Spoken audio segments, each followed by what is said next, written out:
Hello. I love this meeting's being recorded from the beginning. I'm such a dope. Well, you know what's in a good way. What's a good thing is I was thinking like I can't even remember anything that I said, which means that it's going to be like the first time anyway. Actually, it is much better because I am halfway, not all the way through your book. Oh, that's great. That makes me so happy. Oh, I am loving the book. I'm loving the Good. book. So I've made notes. So I have a notebook that I've been like writing in because that's what I do first of all, you are a word nerd. You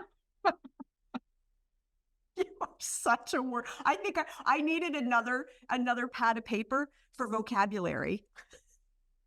Well, you know what's funny is because I do love words so much, and strangely, there was the study of Sanskrit that really sparked more of my interest.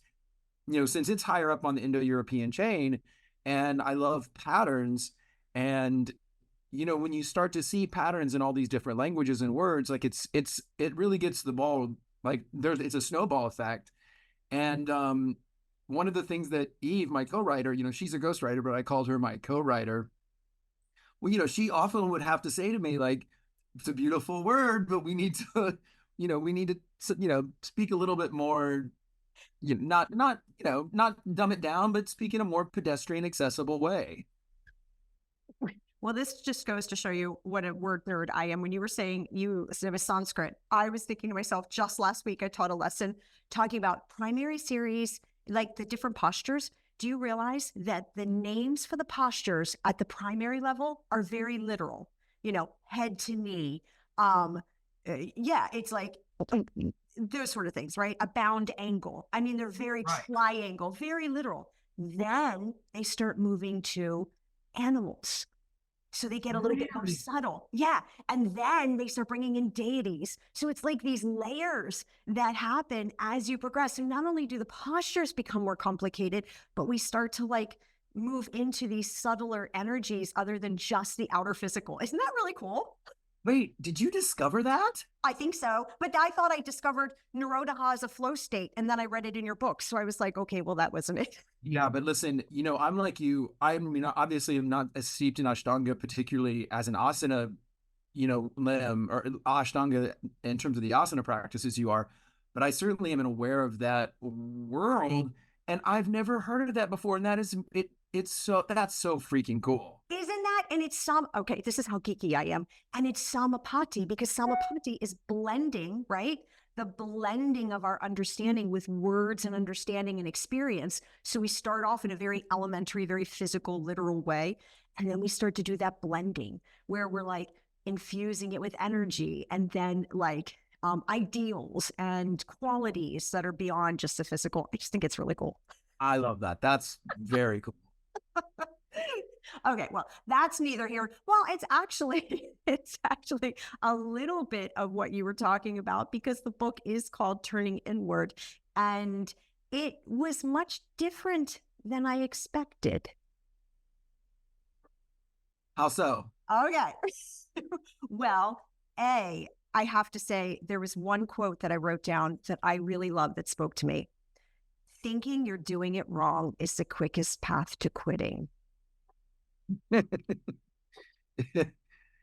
a lot of people, one of the main reasons why I wanted to write the book was because I had always assumed and that there were a lot of people out there that were like me that liked the idea of meditating and maybe even had sensed some benefit from it, but that for the most part were frustrated by it and had overlaid these someone else's expectations about what it was and were frustrated by it or just simply didn't think that it was for them or couldn't do it. And that the B part of that is that was really shown to me in vivid form when I started working on a platform where I wasn't going to yoga studios. I was on a fitness platform for a lot of my students at Peloton where meditation was the add-on. So I was really working with a lot of people like me, very type A, go, go, go, who closed their eyes and their thoughts were noisy and painful and thought they would never be able to meditate or didn't even want to meditate. And so, even though it's always been, because of my own experience, a desire to help people realize that it's possible, even if your thoughts go crazy when you close your eyes, and like I said, hated meditation, a book that basically spoke to me / us.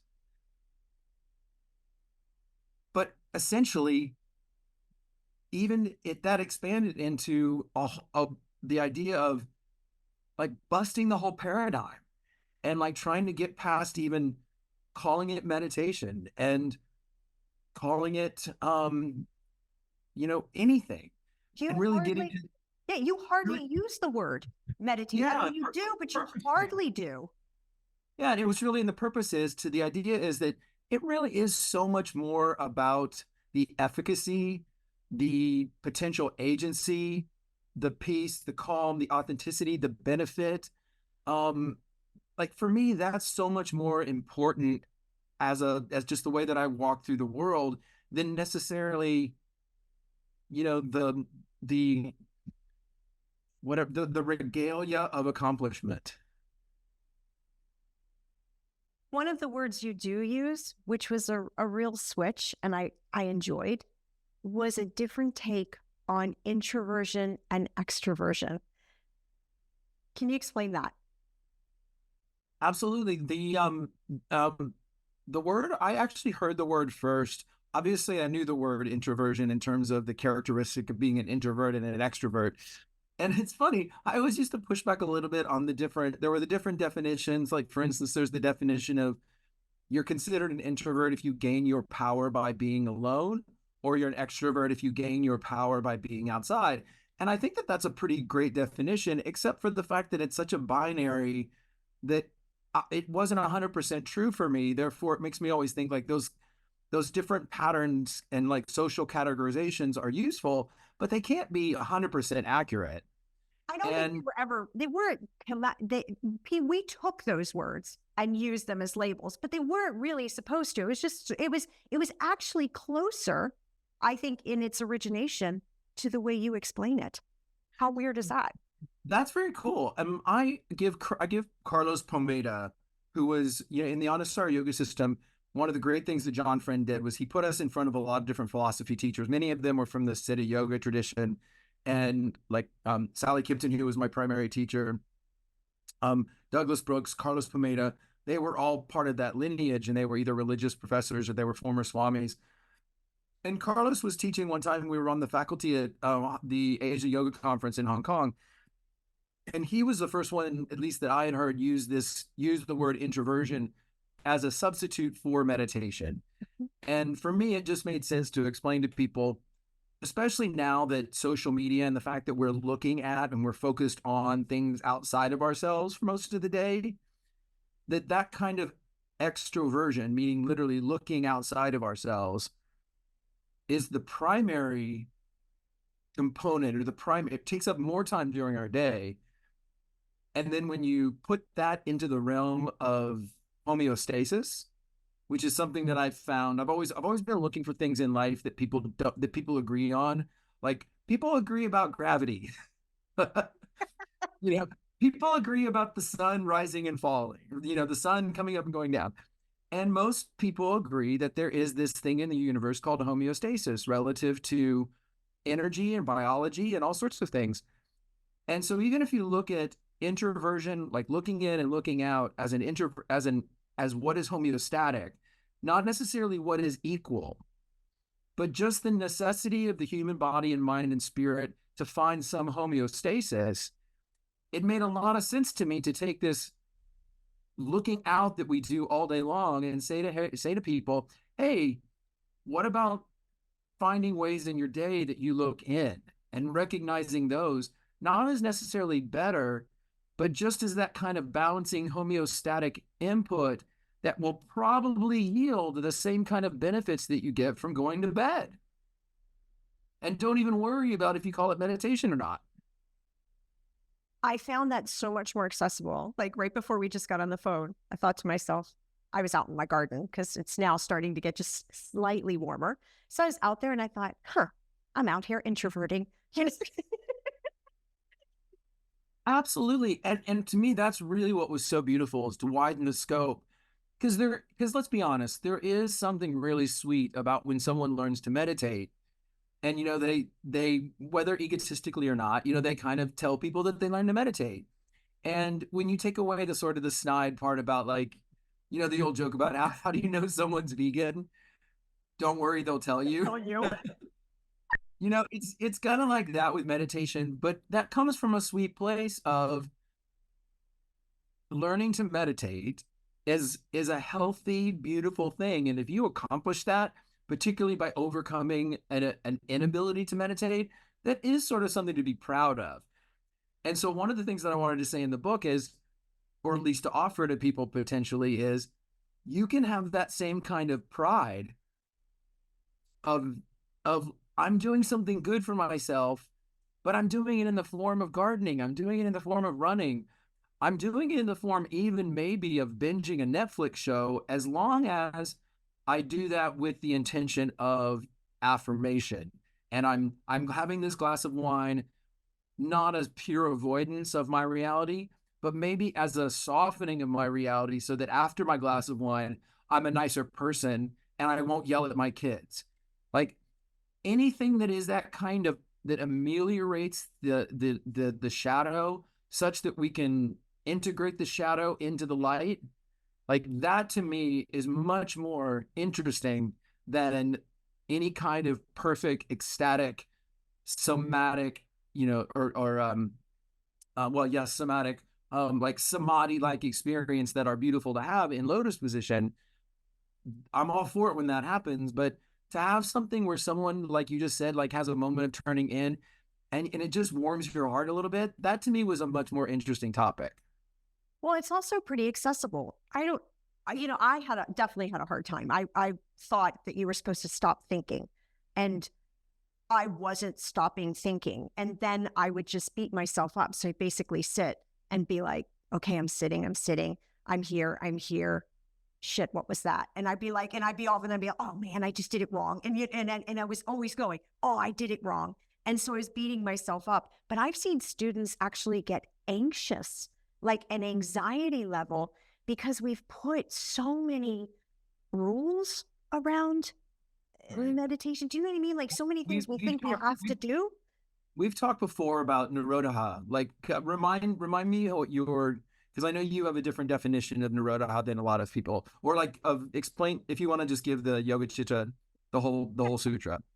I always think of it like a flow state. And so when we're stilling, it's not really stilling, it's going with the flow, it's navigating, it's not resisting or willing, it's simply being with what is. And so I think of that very much like a flow state, because it's such a full presence, and it can happen in a really good way, lovely, like in things that we thoroughly enjoy and are into, but it also can happen in everyday life when you hit up with an obstacle and you work with it and integrate rather than try to avoid or fight it. Does that make sense? Yeah.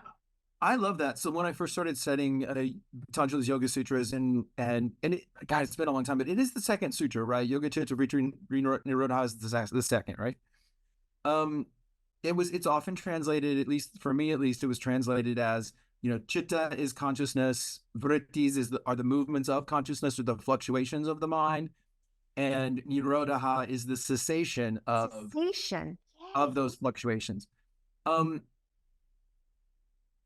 And in a certain, like, I always try to give value to the original system, like the denotation, meaning the original meaning, versus the connotation, which is the interpretation that we have now.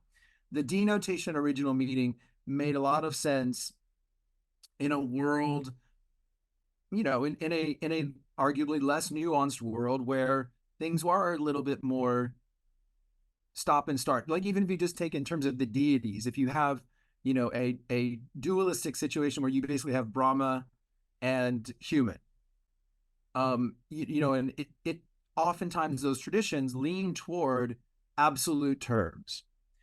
And so when I first heard Nirodha as Well, what really made sense for me, like the first time I envisioned vertices not as these kind of painful fluctuations, meaning like out of control, dangerous fluctuations, but rather vertices as the currents of the rapid river flowing downstream. And like the currents and the rapids, those are definitely movements. Those are definitely fluctuations that are seemingly random. And if you're caught in them without some sort of navigable vehicle, you're screwed. You're going to be taken under. So the way to get out of the fluctuations of the rapids is you find your way into the place where they have seceded, which is on the shore. And so the Nirodha out of the rapids would be to go over the shore and sit quietly so that you're not in the tumult of the waves. Where there's another way that you can navigate the flow of the river, which is with a lot of experience and skill in a really great raft with a community of really great rafters, and you're like kicking ass down the rapids. That's a kind of Nirodha because you're in the flow and you're navigating and you're experiencing a kind of cessation of the fluctuations because you're so in tune with the fluctuations. And so you have these feelings of apparent stillness, even though you're flying down the river. And so the argument then would be, is there a palpable or perceptible or is there some kind of difference that's worth it being notable between peace from sitting still and peace from the apparent stillness of convergence with the flow? And that is a much more interesting question to me rather than you must sit on the shore or you must do this. I wanted to say something like, look, forget about what you should do. Instead, look for that moment of peace, that moment of flow, that moment of freedom, that moment of kindness, that moment of being able to take a deep breath when you lose someone you love. Like even in the darkest moment, to still somehow be enveloped in the light. Like that to me is evidence of the cessation of the fluctuations. Thus, it is yoga, is meditation. And that's really hard to get around when people are just told, you've got to stop your thoughts. Well, it goes back to what we started talking about is the very literal interpretations. I mean, the sutras were just, they were seeds. Things were supposed to grow from them, not just, a seed and this is it. It stops here.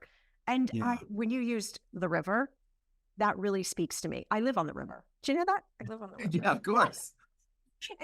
Peg, I know my audience. That's true. Okay, it's very true. Yeah, so you're saying it, and I'm like, yeah, the river. Because on a river, it's not like an ocean. An ocean, you can float around, and you don't have to really pay attention. You're navigating a river. You have to be so present. You have to really be aware of your surroundings. You have to be in it. You are in it. But also, there's slow water, and you can move off into the slow water. You can go through the rapids, and you can, look ahead. And it is all about really being in that raft and with it. And that, I understand that. And it's not always peace. Does it always have to be peaceful?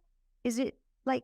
No, not at all. I in fact, I think oftentimes, like I joke about, because the subtitle of the book is calm, joyful, authentic life. And like, for me, calm is an extremely relative term that I think I probably said this to you before. My friends joke with me, like, I can't believe you teach meditation. I'm like, actually, no, this is me on meditation. I would have no friends at all if I didn't like sit and turn in. It can be peace. It can be all sorts of things, but something I've tried to say over and over in the book is, even though it's important to note the affirmation or the moments where you feel better than you feel worse, but it's also important to note that even if you do feel worse, even if you don't feel peace, then you're planting seeds, and you're putting your attention toward your own health and the health of your community and your family, but just by turning in, even if it doesn't give you the result that you didn't expect it to. And so it's sort of this, it's a little bit of a Noah's conversation of like all of these things. Yes, it might give you peace and it might give you joy, but I'm such a huge Joseph Campbell fan, and one of my favorite Joseph Campbell isms is, and this is paraphrasing him. He said it's that the shortest way, or the quickest way to rob yourself of revelation is to name it or even expect it before you experienced it.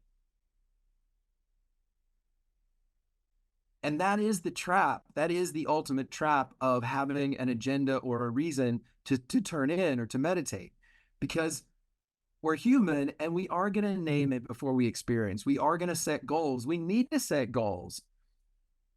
But if we can cultivate this ability to sort of say, yes, I'm going to sit down because I want to find a little bit more peace. I want to find a little bit more calm, but then go into a nebulous space and not name it, not expect it. In fact, be so willing for it not to be there that you're even excited when it's not.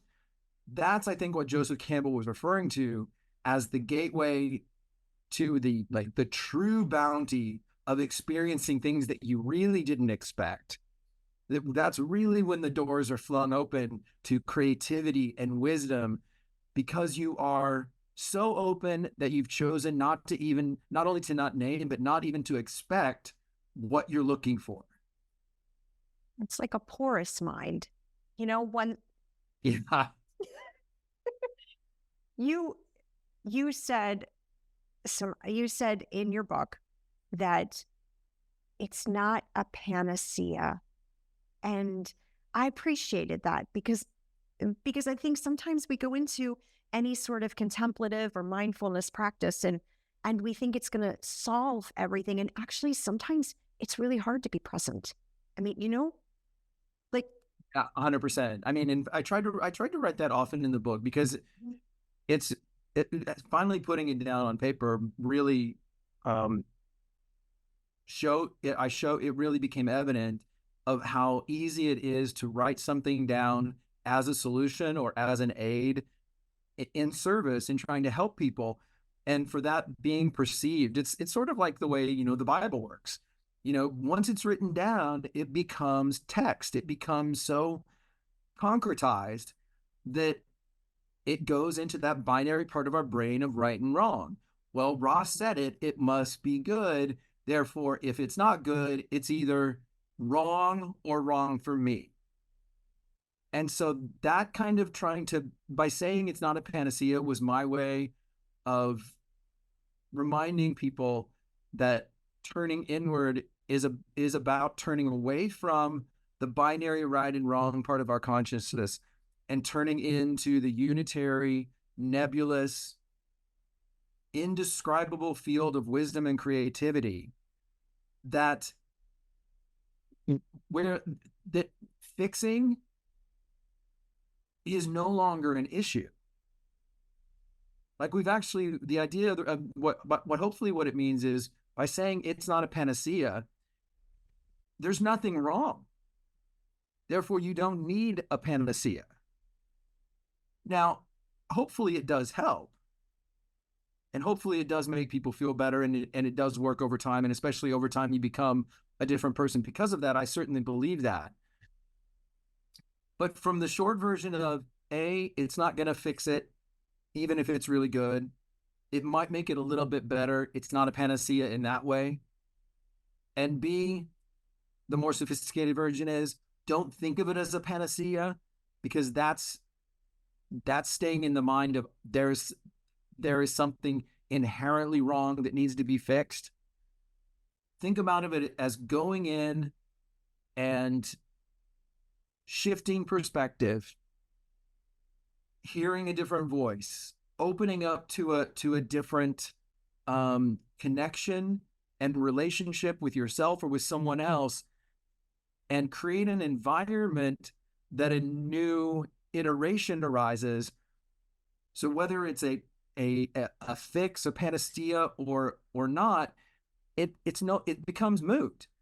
You're creating an environment to become the next version of you, and fixing is no longer the issue.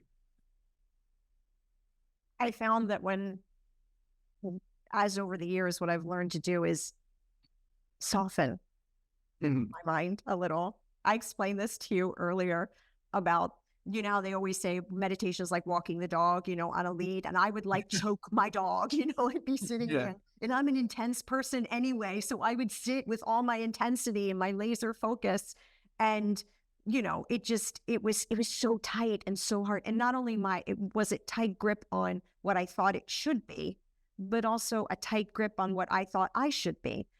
And I've learned over the years what's helped the most, and I heard you say this all through your book in so many different ways, is softening those ideas. And you talked about the expansion, the widening of the mind. And the more I soften, the easier it becomes. The bigger my definitions and the wider the experiences I allow myself to, the easier it becomes. And I really appreciate you made that point in so many different ways. And I wrote down in my notes, inclusion is important to you. It clearly was a value of yours. Yes? Absolutely. I mean, one of my highest values, one of my highest goals is in fact, in writing the book, I really, even just in the political way, I wanted to really make sure, because I'm very progressive, and but I wanted to make sure that I wrote this book that would resonate with, like, pan demographically, pan ideologically, pan generationally, really from the very simple idea that everybody can turn in. My editor would get very frustrated with me. She's like, "Who's your audience?" I'm like, "Well, everybody." Because everybody can turn in. And even just to be inclusive of the softening, just to even sort of practice what I preach, the softening makes sense for me too. And you and I are very similar. And I think there are a lot of people like us that living in the world. I met the woman who wrote the theme song of Cheers last night. No way. I did. And I found that after she walked away from the table. So now in my head, all I can think of is making the way in the world today takes everything you got. So I was like, why is that in my head right now? But making the way in the world today, most of us, I think, do have a natural edge, protection, hardness. I mean, you could even say arguably since humans began, there is, of course, a natural, and in the animal kingdom, there is a natural fight or flight protective mechanism. And so the hardening, the softening of that hard shell probably makes sense to a lot of people. And of course, it makes sense in this realm of, if we're talking about going into, as we've already discussed, a nebulous, open, very vulnerable place of potentiality, getting past the hard shell, whether it be fluctuations of the mind, whether it be samskaras, old stuff, softening those, softening the pull of the leash, that does make sense. But just to be really super inclusive, I want to also say there might be someone out there that's too soft. That may not apply to everybody. If someone is so, I mean, there's like, did the story in the book about the three brothers on the road about the water? There are people that get stuck often even in the spiritual realm, and they can essentially become so soft in their heart that then when they need to be hard, they don't access it quick enough and they get hurt. Now, hopefully not hurt so much that they can't recover from that and learn from that. But I've definitely, I mean, you and I know people in common who are so open that when they get traumatized, it's like some major trauma. And so even though, yes, I am with you on the softening is the way what I need to do to get in, I also want to make a point that back to the homeostasis idea is that if you need to create a shell, if you need to harden such that you feel safe to go inside, that's what that person needs to do. That was another part of my notes. You talked about a healthy skepticism, which is not something you expect to hear. I agree. Can you explain that? Yeah, I mean, basically, look, it's like, I mean, part of it is like, can I cuss on your podcast? Yeah. I mean, there's just so much bullshit, you know? It's like, even first of all, there's a lot of bullshit from people who don't know what they're talking about, who are trying to be authorities, and so they say things that they don't really know, and there's that kind of bullshit. And then there's like less better meaning bullshit, meaning saying things that they've, kind of resonated with them, but they're really, generalizing. Maybe they haven't learned it enough to translate it into other people's experience. And so they say it. And, like one of my favorite stories is the husband and the wife, they're cooking ham. And I always like to say, like making a modern family, and the husband's cooking the ham dinner, and he cuts off the ends of the ham. And his wife said, "Honey, why do you always cut off the ends of the ham?" And he's like, "I don't know." Like, calls his mom, and, "Hey, mom, why don't we always cut off the ends of the ham?"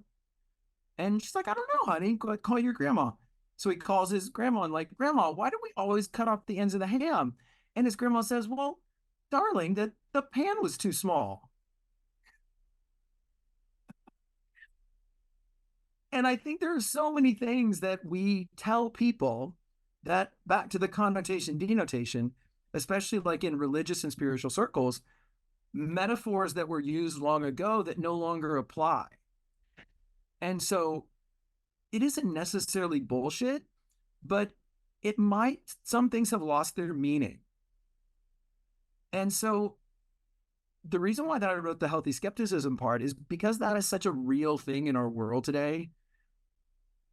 And it's so easy because because there is so much bullshit and so much misunderstanding and miscommunication in our world today, that oftentimes I think people go past they go past skepticism directly to cynicism.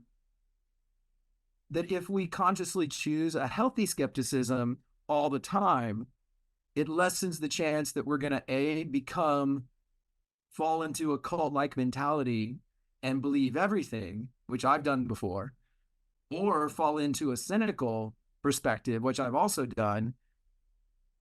And instead, which would be making this a kind of an argument for the most present-minded part of this particular triad, a moment to moment, day by day, case by case, healthy skepticism. I thought it was really relevant in yoga. I mean, especially in today's times, because, well, the skepticism, we could just rename that as discernment, being discerning, right? But there's something in yoga, and I would say in spiritual communities, where this questioning isn't encouraged. And so questioning isn't encouraged, but also B, we as a people seem to want to have like perfect teachers, perfect spiritual teachings. It's this need to maybe be right or be in the right. And so we kind of stop. We throw out that skepticism, because it's almost as if you find anything, any fault or any deviance, then you have to, then it's all bad. Just to put it in the frame of the book, the turning in part of it, the introversion part of it, is discernment, the cultivating your skill to be present of mind enough to discern value,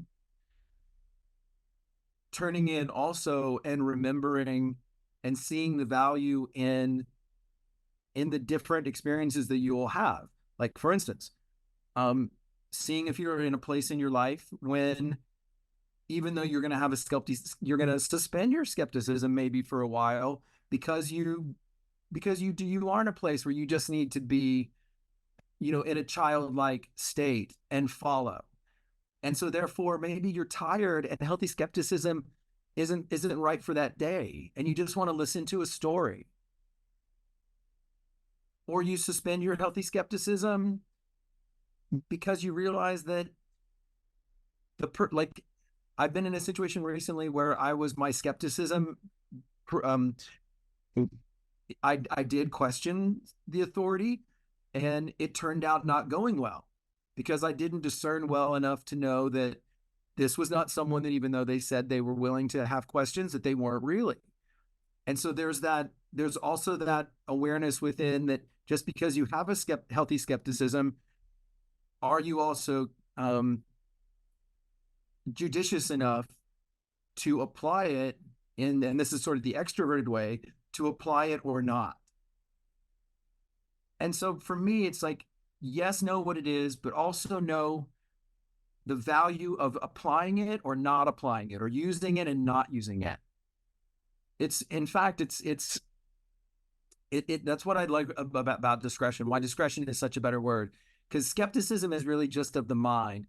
Discretion actually speaks to what you're receiving and also how you're acting on it. And that absolutely, I think that's something that we can only whether or not that's done a lot in different yoga schools, I agree with you. I don't ever like to say like it is done or it's not. Like, I just don't know enough about the yoga community anymore to know how prevalent or not it is. The only thing I can speak to is that I try to cultivate a healthy skepticism, and I try to cultivate my capacity to see the value in applying it or not applying it. I agree with that as well. I can think back very personally, though, that there were times, and I like the turning inward, because this is a process, right? This turning inward and getting under those layers. And there were years where I didn't question because I didn't want to be rejected. I didn't want to be kicked out. I wanted to be part of it, and you have to buy it all. We can talk about this in religious institutions, in various, communities, spiritual or not, I'm sure. We could talk about it politically, but there is, I feel like, an epidemic right now of like-minded thinking and the questioning.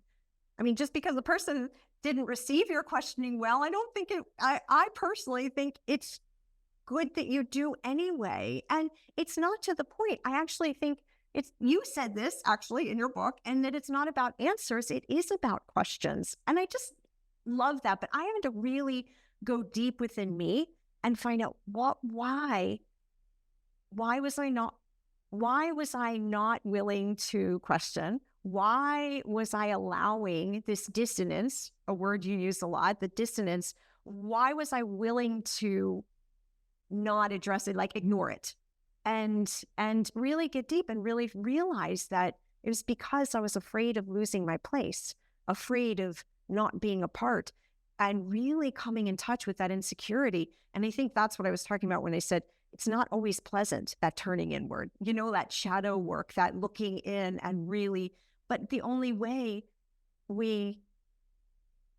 to kind of get through it is to be with it, and to at least give, and sometimes giving it a name, and actually labeling it takes some of its power away. I think that helped me. Yeah, I love that. First of all, I 100% agree with that.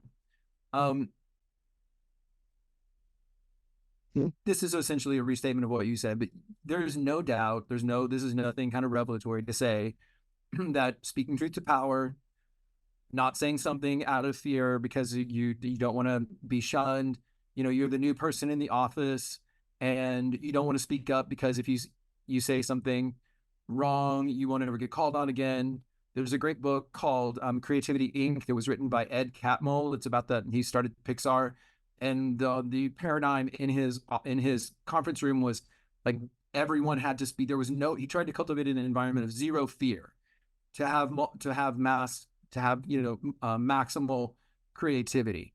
So on one level, it's sort of acknowledging that speaking truth to power, the fear of bridging or accepting power dynamics is a thing. And then associated with that is sort of the individual version of depending upon our place in that power structure, we all fall into those same patterns. We fall in, we're in a powerful position. We fall in unconsciously, probably into the pattern of suppressing opinions. And when we're in the less powerful position, we've definitely probably not spoken about a fear. So I set both of those things aside, or at least I try to in the book, and really sit and really focus more on the practice of awareness. Are you simply aware? Can you take a deep breath in the moment of a power dynamic, potential speaking truth to power moment? Can you take a deep breath in and realize to the best of your ability what's going on? What you're experiencing in that moment, your instinct versus your rationality versus the pragmatic versus the super courageous swing for the fences. And then turning in first to identify what your reality in that moment is, and then turning into an even deeper layer and judiciously making a choice based on that reality. And that, again, is case by case, moment by moment. And I would argue that maybe you aren't always going to make the right choice. Maybe you won't speak truth to power even when you probably should. But at least you recognized it. And that, to me, is a much more sure path toward choosing a life of less regret. It really is that simple, isn't it, Ross? It's just really taking a few breaths. No, seriously, like what you're saying, just taking a few breaths, like really actually just slowing down and taking a moment. If only remembering to take a deep breath were simple, then it would be simple. Oh, but if we can, you're right. The world doesn't really promote this kind of slowing or pausing. And I'm not arguing. I mean, not big. I'm really not just being funny or argumentative. I say this from experience. Like, I wrote a freaking book about this, and I can give you 3 examples this week where I did not stop and take a deep breath before I reacted. So that to me is proof. I am like, if you define an expert by somebody who's written a book, I am an expert on this subject who just failed my own test 3 times this week. So therefore, be very loving and patient and forgiving with yourself on this path. Well, I will say also, where do you live? New York. Yes, and I live in Montana. And I think it's so funny because, wow, I got so much better at slowing down and pausing and being contemplative when I moved out of DC. And I think to myself, I probably worked harder at it in DC and failed more at it in DC. So I always remind myself of that I live in a place that's conducive now to that kind of turning inward. I mean, when you're talking about extroversion and introversion, I'm like, you ask, think about the people that you saw today. And I'm like, no one. Think about the last interaction you had. Haven't. I was thinking to myself, but it is true that where you live, taking the context of our lives, and there are times in my life when my kids were little where my life was really busy, and really just taking a few breaths or journaling in the morning, that was the most I could do. And that was a lot. I love that. That's so beautiful. And I think there's a lot of truth and important. It's probably a part of the book that I didn't like. If I were to expand on or whatever, I think that would be an interesting element to expand on, really the differences in environments and how that affects this topic.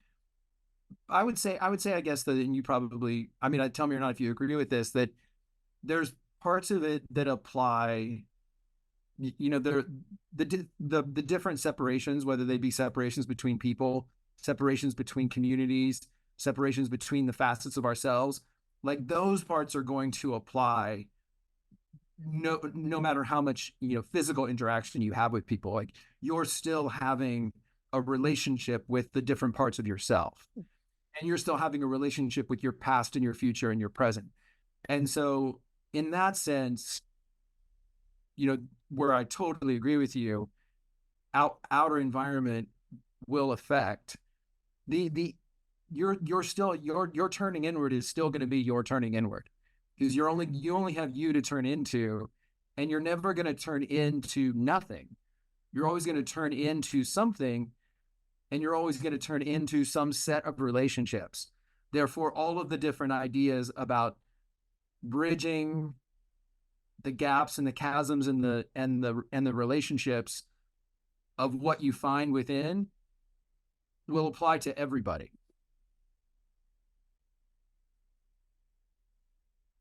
I love this. I wish we did that more often. I wish we didn't live so far apart. We can talk anytime you want. I'm around. This has been so good. Thank you so much. I miss you. I mean, I do. I would love to see you in person to like actually give you a squeeze, because you do one of our famous heart shaped handstands again. Oh, I should post that one.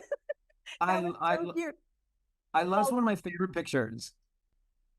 Oh, thank you, Ross. Thank you so much. Thanks, Meg, so much. Give your family a big giant hug and hello for me. You send your husband my love as well.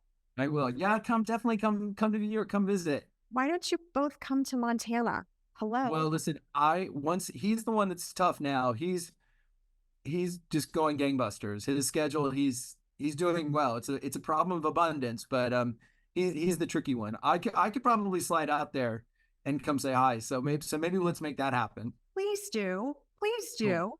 I would love to have you, both of you, whenever. Just come. It would be such a joy. I would love that. Awesome. Much love. Love you. See ya. Bye.